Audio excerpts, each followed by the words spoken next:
राम राम जी सारे ने आप सभी का हार्दिक स्वागत है अपने YouTube चैनल नियति क्लासेस में। आज हम संविधान के कुछ महत्वपूर्ण क्वेश्चन से लेके आए हैं जो आगे आने वाले दिल्ली पुलिस के पेपर के लिए मोस्ट इंपोर्टेंट है। वीडियो को लास्ट तक देखना।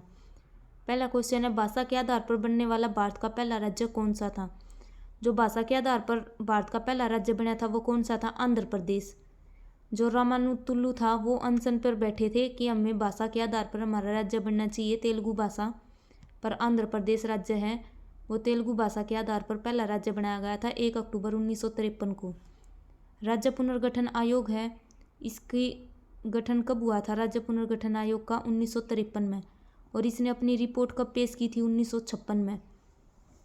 और इसके पारित होने के बाद इसके आधार पर 14 राज्य और 6 केंद्र शासित प्रदेश बनाए गए, और वर्तमान में 28 राज्य हैं और 8 केंद्र शासित प्रदेश हैं। और भाषा के आधार पर बनने वाला पहला राज्य कौन सा था? आंध्र प्रदेश। और राज्य पुनर्गठन आयोग बनने के बाद आंध्र प्रदेश राज्य है, इसकी दोबारा तक फिर 1956 में इसकी स्थापना की गई थी। अगला क्वेश्चन है, गोवा दमन दीव को पुर्तगालियों से मुक्ति कब दिलाई गई। जो गोवा था और दमन और दीव था इस पर पुर्तगालियों का अधिकार था, तो ऑपरेशन विजय के द्वारा 18 दिसंबर 1961 को ऑपरेशन विजय चलाया गया और उसके द्वारा गोवा और दमन और दीव को पुर्तगालियों से मुक्ति दिलाई गई। अगर हम गोवा की बात करें तो गोवा को 56वें संविधान संशोधन 1987 में भारत का 25वां राज्य है वो बनाया गया। अगला क्वेश्चन है, 8वीं अनुसूची में वर्तमान में कितनी भाषाओं का वर्णन है। जो 8वीं अनुसूची है उसमें कितनी भाषाओं का वर्णन है? अभी वर्तमान की बात करें तो 22 भाषाओं का वर्णन है। अगर हम मूल संविधान की बात करें तो मूल संविधान में जो 8वीं अनुसूची है उसमें 14 भाषाओं का वर्णन था, और बाद में संविधान संशोधन के द्वारा हमने इसमें बाकी की 8 भाषाएं और जोड़ी गई। और वर्तमान में अनुसूची कितनी है? 12। अगर मूल संविधान में पूछे तो 8 अनुसूचियां थी, और अब वर्तमान में 12 अनुसूचियां हो चुकी हैं, और 8वीं अनुसूची में भाषाओं का वर्णन किया गया है। जो 15वीं भाषा थी वो कौन सी थी? सिंधी। 21वें संविधान संशोधन के द्वारा सिंधी भाषा को जोड़ा गया था, और 71वें संविधान संशोधन के द्वारा 3 भाषाएं जोड़ी गई थी, नेपाली, मणिपुरी और कोंकणी। और इन्हें याद करने की ट्रिक क्या है? नमक। नमक वर्ड से हम तीनों भाषाओं को याद कर सकते हैं 71वें संविधान संशोधन के द्वारा नेपाली, मणिपुरी और कोंकणी। 92वें संविधान संशोधन के द्वारा 4 भाषाएं जोड़ी गई थी, बोडो, डोगरी, संथाली और मैथिली। अगला क्वेश्चन है, उपाधियों का अंत संविधान के किस अनुच्छेद में किया गया है। अगर हम उपाधियों के अंत इस अनुच्छेद की बात करें तो कौन सा अनुच्छेद है? आर्टिकल 18। जो आर्टिकल 18 है ये मौलिक अधिकार है उनके अंदर आता है। जो मौलिक अधिकार हैं वे 12 से लेकर 35 तक है, और भाग 3 के अंदर मौलिक अधिकार आते हैं। आर्टिकल 14 है। आर्टिकल 14 में क्या कहा गया है कि विधि के समक्ष समानता। आर्टिकल 15 में क्या है? रंग रूप भेदभाव, रंग रूप जाति इनके आधार पर कोई भी भेदभाव नहीं होगा। और आर्टिकल 16 में क्या कहा है? रोजगार में समान अवसर। और आर्टिकल 17 है उसमें क्या कहा गया है? अस्पृश्यता का अंत। और आर्टिकल 17 बहुत बार एसएससी में पूछा जा लिया कि अस्पृश्यता का अंत किस आर्टिकल में बताया गया है? आर्टिकल 17। और उपाधियों का अंत किस आर्टिकल में है? आर्टिकल 18 में। अगला क्वेश्चन है, कौन से अनुच्छेद को डॉक्टर भीमराव अंबेडकर ने संविधान की आत्मा कहा है। अगर हम डॉक्टर भीमराव अंबेडकर की बात करें तो 14 अप्रैल को इनका जन्म हुआ था। डॉक्टर भीमराव अंबेडकर प्रारूप समिति के अध्यक्ष थे। प्रारूप समिति है उसमें 7 सदस्य थे, एक तो डॉक्टर भीमराव अंबेडकर अध्यक्ष थे और 6 अन्य थे। और डॉक्टर भीमराव अंबेडकर है इसका समाधि स्थल उसे क्या कहते हैं? चैत्य भूमि। तो कौन से आर्टिकल को डॉक्टर भीमराव अंबेडकर ने संविधान की आत्मा कहा था? आर्टिकल 32। संवैधानिक उपचारों का अधिकार है, आर्टिकल 32 इसको संविधान की आत्मा कहा था। अगर हम आर्टिकल 32 की बात करें तो आर्टिकल 32 के तहत हम सुप्रीम कोर्ट में रीट जारी कर सकते हैं। और कितने प्रकार की रीट जारी कर सकते हैं? 5 प्रकार की रीट है, इसका वर्णन किया गया है। और रीट हमने कौन से देश से ली थी? कनाडा से। और 5 प्रकार की रीट कौन सी है? बंदी प्रत्यक्षीकरण, परमादेश, प्रतिषेध लेख, उत्प्रेषण, अधिकार परीक्षा लेख। और जो रीट हैं ये हमने किस देश से ले रखी हैं? कनाडा से। ये हैं आर्टिकल 32 के तहत हम रीट जारी कर सकते हैं सुप्रीम कोर्ट में। अगर हमने हाई कोर्ट में रीट जारी करनी है तो आर्टिकल कितना है? 226। अगर वीडियो अच्छी लगे तो वीडियो को लाइक, शेयर और चैनल को सब्सक्राइब जरूर करें। नेक्स्ट क्वेश्चन है, किस समिति की सिफारिश पर मौलिक कर्तव्य को संविधान में जोड़ा गया था? अगर हम मूल संविधान की बात करें तो मूल संविधान में एक भी मौलिक कर्तव्य नहीं था। 42वें संविधान संशोधन 1976 के द्वारा हमने 10 मौलिक कर्तव्य को जोड़ा गया था। 10 मौलिक कर्तव्य को जोड़ा गया स्वर्ण सिंह समिति की सिफारिश पर। और 86वें संविधान संशोधन 2002 के द्वारा हमने 11वां मौलिक कर्तव्य ऐड किया गया था, जिसमें क्या कहा गया था कि 6 से 14 वर्ष तक के बच्चों को मुफ्त में शिक्षा दी जाएगी। तो वर्तमान में मौलिक कर्तव्य हैं उनकी संख्या कितनी है? 11। अगर हम मौलिक कर्तव्यों की बात करें तो हमने किस देश से मौलिक कर्तव्य लिए थे? रूस से। और आर्टिकल कितना है? 51A में मौलिक कर्तव्यों का वर्णन है और भाग 4A में। और स्वर्ण सिंह समिति की सिफारिश पर हमने मौलिक कर्तव्य हैं ये लिए थे रूस से। अगला क्वेश्चन है, कार्यवाहक राष्ट्रपति के रूप में कार्य करने वाले पहले राष्ट्रपति कौन थे? जब जाकिर हुसैन राष्ट्रपति थे 1969 में, तो उस टाइम पर जाकिर हुसैन हैं जो पहले मुस्लिम राष्ट्रपति थे। उनकी मृत्यु होने के बाद उनकी मृत्यु कार्यकाल के टाइम पर हुई थी। और बहुत बार पेपर में पूछा जाता है कि कार्यकाल पर मृत्यु होने वाले पहले राष्ट्रपति कौन थे? जाकिर हुसैन। और उनकी मृत्यु के बाद जो वीवी गिरी थे उन्हें कार्यवाहक राष्ट्रपति के रूप में चुना गया था। और जो वीवी गिरी हैं इसे 3 मई 1969 से लेकर 20 जुलाई तक इन्होंने कार्यवाहक राष्ट्रपति के रूप में कार्य किया। और उसके बाद चौथे राष्ट्रपति के रूप में भी कार्य किया है वीवी गिरी ने। अगर हम राष्ट्रपति की बात करें तो आर्टिकल 52 क्या कहता है कि भारत का एक राष्ट्रपति होगा। और वर्तमान में जो हमारे देश के राष्ट्रपति हैं वे कौन है? 15वें नंबर की हैं श्री द्रौपदी मुर्मू। मेन आर्टिकल जो राष्ट्रपति से पूछे जाते हैं, आर्टिकल 52 में भारत का एक राष्ट्रपति होगा। 53 में राष्ट्रपति की कार्यपालिका शक्तियाँ हैं। 54 में निर्वाचन और 55 में निर्वाचन पद्धति, यानी कि किस तरह निर्वाचन किया जाएगा, एकल संक्रमणीय मत पद्धति। आर्टिकल 56 में क्या है? कार्यकाल 5 वर्ष का होगा। आर्टिकल 57 में क्या है? री इलेक्शन। 58 में क्या है? योग्यता। 59 में शर्तें। और 66 में क्या है? शपथ। राष्ट्रपति को शपथ कौन दिलाता है? सुप्रीम कोर्ट का मुख्य न्यायाधीश। आर्टिकल 61 में क्या है? राष्ट्रपति पर महाभियोग। और जो राष्ट्रपति पर महाभियोग है वो संसद के किसी भी सदन के द्वारा शुरू किया जा सकता है। और ये पेपर में बहुत बार पूछा जाता है कि जो राष्ट्रपति पर महाभियोग है किस सदन से शुरू होता है? तो किसी भी सदन से शुरू हो सकता है, चाहे लोकसभा हो चाहे राज्यसभा। आर्टिकल 72 में क्या है? राष्ट्रपति के पास क्षमादान की शक्तियाँ प्राप्त हैं। आर्टिकल 123 है, इसमें क्या है? राष्ट्रपति अध्यादेश जारी कर सकता है। और एक है आर्टिकल 143, उसमें क्या है? राष्ट्रपति सुप्रीम कोर्ट से सलाह ले सकता है। वह सलाह मानना न मानना वो किसका काम है? राष्ट्रपति का, लेकिन सलाह ले सकता है।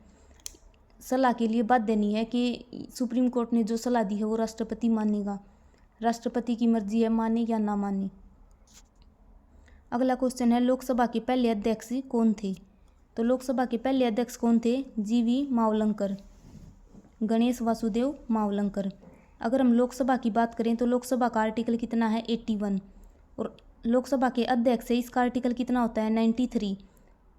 आर्टिकल 93 में क्या लिखा हुआ है कि जो लोकसभा है उसका एक अध्यक्ष और एक उपाध्यक्ष चुन सकती है। और वर्तमान में कौन सी लोकसभा चल रही है? 17वीं लोकसभा। और इसके अध्यक्ष कौन है? ओम बिड़ला, जो कोटा राजस्थान से सांसद हैं। और लोकसभा का आर्टिकल कितना है? 81। और जो लोकसभा है ये लोअर हाउस होता है। जो लोकसभा के सदस्य हैं इनका कार्यकाल कितना होता है? 5 वर्ष का होता है। और न्यूनतम आयु कितनी होनी चाहिए? 25 वर्ष। अगर वीडियो अच्छी लगे तो वीडियो को लाइक, शेयर और चैनल को सब्सक्राइब जरूर करें। अगला क्वेश्चन है, राज्यसभा का पदेन सभापति कौन होता है? जो राज्यसभा है इसका आर्टिकल कितना होता है? आर्टिकल 80। और ये क्या है? अपर हाउस है, संसद है। इसमें कौन कौन शामिल होते हैं? एक तो लोकसभा, एक राज्यसभा और एक राष्ट्रपति। लोकसभा का आर्टिकल होता है आर्टिकल 81, राज्यसभा का होता है आर्टिकल 80 और संसद का आर्टिकल कितना होता है? 79। और राज्यसभा है ये क्या है? एक स्थायी सदन है, इसे हम भंग नहीं कर सकते। और जो कार्यकाल होता है वो राज्यसभा का कार्यकाल नहीं होता। राज्यसभा के सदस्यों का कार्यकाल होता है 6 वर्ष का। और 2/3 सदस्य बारी बारी से जाते रहते हैं। और जो राज्यसभा है इसका पदेन सभापति कौन होता है? भारत का उपराष्ट्रपति। अगर हम उपराष्ट्रपति की बात करें तो उपराष्ट्रपति का आर्टिकल कितना है? आर्टिकल 63। और वर्तमान में हमारे उपराष्ट्रपति कौन है? जगदीप धनखड़। और राज्यसभा का आर्टिकल कितना है? आर्टिकल 80। अगला क्वेश्चन है, संविधान के किस अनुच्छेद में संसद के संयुक्त अधिवेशन की व्यवस्था है? जो संयुक्त अधिवेशन है, ज्वाइंट सीटिंग, कौन से आर्टिकल में कहा गया है? आर्टिकल 108 में। जो संयुक्त अधिवेशन है, इसकी अध्यक्षता कौन करता है? लोकसभा का अध्यक्ष। अगर ये प्रेजेंट नहीं है लोकसभा का अध्यक्ष, तो उसकी अध्यक्षता कौन करेगा? उपाध्यक्ष। अगर वो भी नहीं है तो राज्यसभा का सभापति है वो उसकी अध्यक्षता करेगा। अगर वे भी प्रेजेंट नहीं है तो कोई भी जो पूरी बैठक मिलके डिसाइड करेगी वो उसकी अध्यक्षता करेगा। और जो ज्वाइंट सीटिंग है उसका आर्टिकल कितना है? 108। और मनी बिल पर कभी भी संयुक्त बैठक नहीं होती। अगला क्वेश्चन है, वर्तमान में भारत में कितने राज्यों में विधान परिषद है? अगर हम विधान परिषद की बात करें तो विधान परिषद है ये कितने राज्यों में है? 6 राज्यों में है। पहले 7 में थी, लेकिन जम्मू कश्मीर 31 अक्टूबर 2019 को केंद्र शासित प्रदेश बना दिया गया, तो उसके बाद 6 राज्यों में विधान परिषद रह गई। उत्तर प्रदेश, बिहार, तेलंगाना, आंध्र प्रदेश, कर्नाटक और महाराष्ट्र। आर्टिकल 169 में क्या है?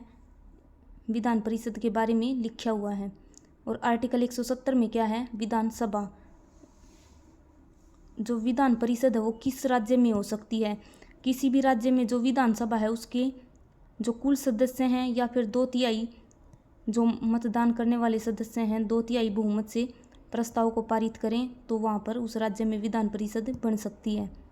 और इसके लिए न्यूनतम आयु सीमा कितनी होनी चाहिए? 30 वर्ष। और कार्यकाल कितना होना चाहिए? कार्यकाल कितना होता है विधान परिषद का? 6 वर्ष। और राज्यसभा का भी सदस्यों का 6 वर्ष। अगला क्वेश्चन है, कोई भी विधेयक धन विधेयक है या नहीं, यह निर्णय किसका होता है? तो कोई भी विधेयक है धन विधेयक है या नहीं, ये किसका निर्णय होता है? लोकसभा अध्यक्ष का। जो ये लेकर आता है ये तो आता है राष्ट्रपति, लेकिन जब तक उस पर लोकसभा के स्पीकर के साइन नहीं होंगे तब तक वो मनी बिल नहीं माना जाएगा। तो सारी की सारी पावर किसके पास होती है? लोकसभा अध्यक्ष के पास होती है। जब तक लोकसभा का अध्यक्ष साइन नहीं करेगा तब तक वो मनी बिल नहीं कहलाएगा। अगर मनी बिल का आर्टिकल पूछा जाए तो आर्टिकल 110। और कभी भी मनी बिल पर ज्वाइंट सीटिंग नहीं होती। क्यों नहीं होती? क्योंकि जितनी भी पावर होती है मनी बिल के केस में सारी की सारी लोकसभा के पास होती है। और जब तक लोकसभा का स्पीकर साइन नहीं करेगा वो मनी बिल नहीं कहलाएगा। और जो मनी बिल है सबसे पहले लोकसभा द्वारा पारित करने के बाद राज्यसभा में जाता है। अगर राज्यसभा के पास मनी बिल की कोई भी पावर नहीं है, 14 दिन तक राज्यसभा के पास रह सकता है। ना तो राज्यसभा इसमें कोई भी संशोधन कर सकती है और ना लोकसभा जो राज्यसभा की बात मानने के लिए बाध्य नहीं है। तो सारी की सारी पावर किसके पास होती है? लोकसभा के पास होती है। अगर 14 दिन तक राज्यसभा कोई भी निर्णय नहीं लेती उसके ऊपर, तो वो अपने आप बिल पास माना जाता है। अगला क्वेश्चन है, वर्तमान में भारत के सुप्रीम कोर्ट के मुख्य न्यायाधीश कौन हैं? अगर हम वर्तमान में सुप्रीम कोर्ट के मुख्य न्यायाधीश की बात करें तो 50वें नंबर के कौन हैं? DY चंद्रचूड़ 50वें नंबर के हैं। अगर हम सुप्रीम कोर्ट की बात करें तो सुप्रीम कोर्ट का आर्टिकल कितना है? 124।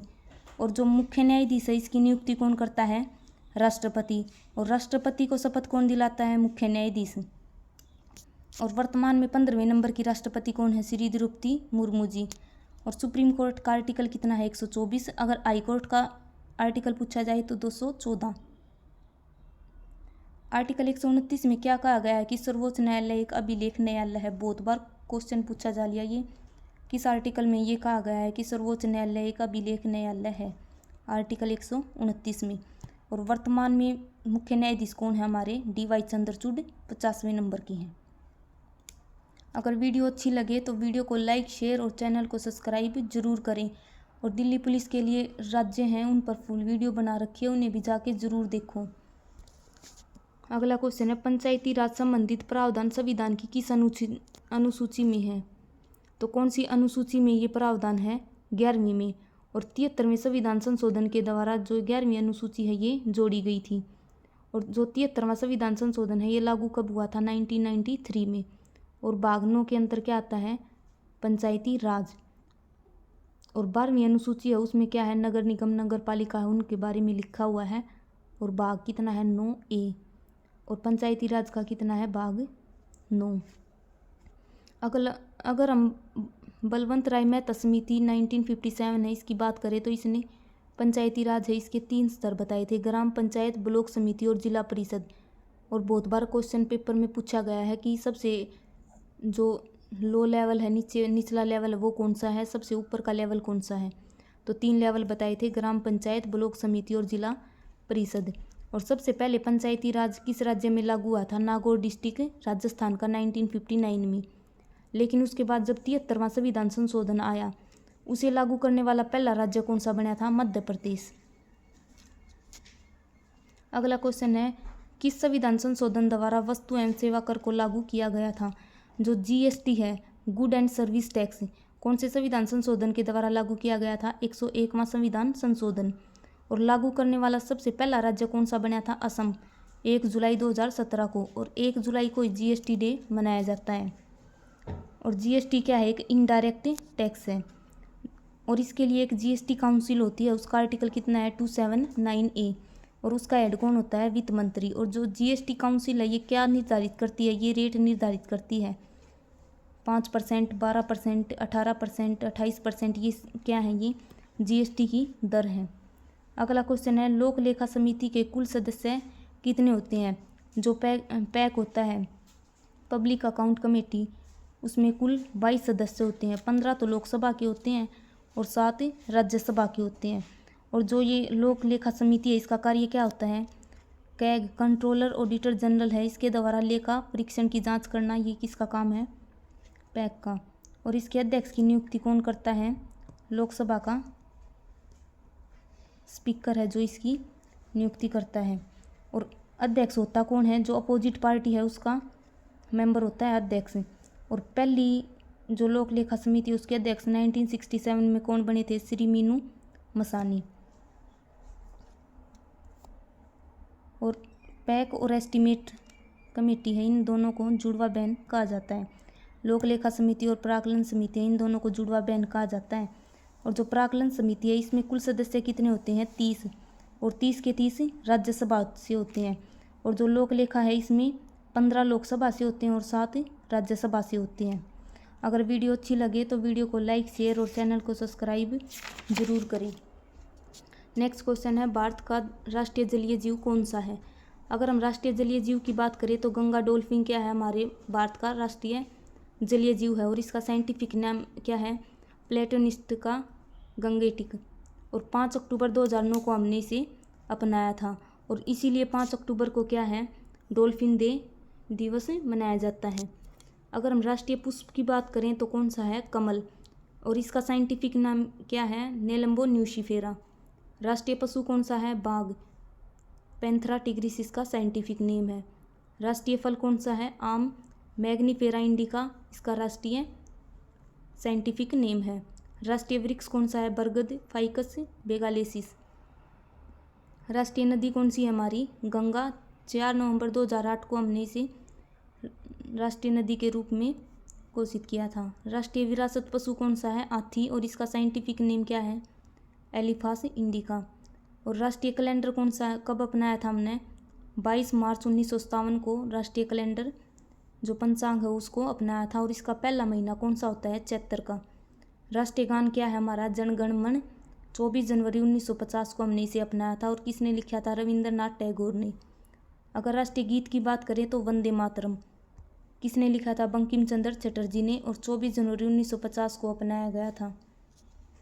राष्ट्रीय ध्वज 22 जुलाई 1947 को राष्ट्रीय ध्वज को अपनाया था। और जो वर्तमान में जो हमारा राष्ट्रीय ध्वज है, तिरंगा है, इसका डिज़ाइन किसने तैयार किया था, पिंगली वेंकैया नायडू ने। और इसके लंबाई और चौड़ाई का रेशो हर बार पूछा जाता है, तो लंबाई चौड़ाई का रेशो कितना होता है, 3:2। अगर वीडियो अच्छी लगे तो वीडियो को लाइक, शेयर और चैनल को सब्सक्राइब जरूर करें। अगला क्वेश्चन है, जम्मू कश्मीर राज्य को कब केंद्र शासित प्रदेश का दर्जा मिला। तो 31 अक्टूबर 2019 को केंद्र शासित प्रदेश बना दिया गया था जम्मू कश्मीर। अगर हम जम्मू कश्मीर की बात करें तो डल झील, वुलर झील, ये सब कहाँ पर हैं, जम्मू कश्मीर में। और उपराज्यपाल कौन है जम्मू कश्मीर के, मनोज सिन्हा। अगला क्वेश्चन है, निर्वाचन आयोग की स्थापना कब की गई। तो 25 जनवरी 1950 को निर्वाचन आयोग की स्थापना की गई थी। और इसलिए 25 जनवरी को मतदाता दिवस मनाया जाता है। अगर हम निर्वाचन आयोग है इसकी बात करें तो इसका भाग 15 के अंदर आता है और आर्टिकल 324 से लेकर 329 तक निर्वाचन आयोग है इसके बारे में लिखा हुआ है। आर्टिकल 326 में क्या लिखा हुआ है कि 18 या 18 वर्ष से ऊपर के व्यक्ति हैं जो मतदान कर सकते हैं, वो आर्टिकल 326 में है। और पहले जो वोट डालने की उम्र कितनी थी, 21 वर्ष थी, लेकिन 61वें संविधान संशोधन के द्वारा 21 वर्ष से घटाकर 18 वर्ष कर दी गई थी। निर्वाचन आयोग क्या है, एक स्थायी संवैधानिक निकाय है और वर्तमान में इसमें 3 सदस्य होते हैं। एक तो होता है मुख्य चुनाव आयुक्त और 2 होते हैं अन्य। 1989 तक इसमें केवल 1 सदस्य होता था और ये पेपर में पूछा गया था कि कब तक निर्वाचन आयोग में केवल 1 सदस्य होता था, 1989 तक। और उसके बाद 3 सदस्य होने लगे, एक तो मुख्य चुनाव आयुक्त और 2 अन्य। और उनकी नियुक्ति कौन करता है, राष्ट्रपति। अगर हम मुख्य चुनाव आयुक्त है इसके कार्यकाल की बात करें तो 6 वर्ष या फिर 65 वर्ष, जो भी इनमें से पहले होगा, या तो 6 वर्ष उसने कंप्लीट हो जाए या फिर उसकी जो एज है वो 65 वर्ष हो जाए, जो भी पहले होगा वही मान्य है। चुनाव आयुक्त है इनके लिए 6 वर्ष और 62 वर्ष। पहले मुख्य चुनाव आयुक्त कौन थे, सुकुमार सेन। अगर पहली महिला मुख्य चुनाव आयुक्त पूछी जाए तो रमा देवी। और वर्तमान में मुख्य चुनाव आयुक्त कौन है, राजीव कुमार। अगला क्वेश्चन है, संविधान के किस अनुच्छेद में अंतर राज्य परिषद का वर्णन है, तो आर्टिकल 263 में इसका वर्णन है। जो राज्य और केंद्र है इन दोनों के बीच में समन्वय स्थापित करने के लिए राष्ट्रपति ने इसकी गठन किया था। अगला क्वेश्चन है, भारत का नियंत्रक व महालेखा परीक्षक का कार्यकाल कितना होता है। जो कैग है, कंट्रोलर एंड ऑडिटर जनरल है, उसका कार्यकाल कितना होता है, 6 वर्ष या फिर 65 वर्ष, जो भी इनमें से पहले हो। और वर्तमान में हमारे कैग कौन है, गिरीश चंद्र मुर्मू जी। और इनका आर्टिकल कितना है कैग का, 148 से लेकर 151 तक कैग का वर्णन किया गया है। अगला क्वेश्चन है, वर्तमान में भारत के महान्यायवादी कौन है। अगर हम महान्यायवादी की बात करें तो आर्टिकल 76 में क्या लिखा है कि हमारा एक महान्यायवादी होगा। और वर्तमान में कौन है, आर वेंकट रमणी। जो महान्यायवादी हैं ये किसी भी बैठक में भाग ले सकते हैं लेकिन इन्हें वोट डालने का अधिकार नहीं है। ऐसे ही ये तो केंद्र में महान्यायवादी होता है और ऐसे ही राज्य में होता है महाधिवक्ता। उसका आर्टिकल कितना होता है, 165। अगर वीडियो अच्छी लगे तो वीडियो को लाइक, शेयर और चैनल को सब्सक्राइब जरूर करना।